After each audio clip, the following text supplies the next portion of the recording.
நான் கடைசி பின்ன கொடுத்தனும் இல்லை எனக்கு புரிஞ்சது. அட அதை சொல்லிடா இந்த பேப்பரை பின்னுக்கு இந்த எழுத வந்துருமே நாங்களும் வந்து அவளோட தான் காணா சின்ன பிள்ளைங்க. என்ன சொல்றீங்க? அட ஒரு பந்தி தந்தாங்கடா பந்தி தந்தாங்கடா அதை விசேஷ மாத்தி எழுதுவோம். பார்த்தா பாஸ் அப்படித்தானே சார் நானும் இதுக்கு மொழியினேன் தமிழுக்கு. அட தமிழ் வேறையடா நீ தமிழ்ல அப்படி எழுதினா இப்பெல்லாம் பிள்ளையா இல்லையா வந்துடும் பந்திய பிள்ளையா எழுதினா வாசிக்கிறதும் மண்டே கால ஓடும். இது இங்கிலீஷ் திருத்திராவளி வாசிக்கிற எங்களுக்கு மண்டையாவோ மண்டை கால போதா அப்ப அவனுக்கு என்னென்ன சார் இருக்கு? அவனுக்கு மட்டும் தெரியாடா பார்த்துட்டு இங்கிலீஷ் எழுதிக்கணும்னா சரி என்ன போட்டு விட்டுருவான்.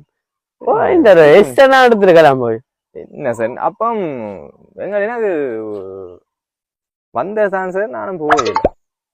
ஓ சரி இப்ப கடைசி நாள் இங்கிலீஷ் தானே அப்ப அப்படியே வேலைக்கு போவோம். சயின்ஸ் எல்லாம் படிக்க போறோம்னு சொன்னா பயோமெட்ரிக் அப்படி ஒரு கதையை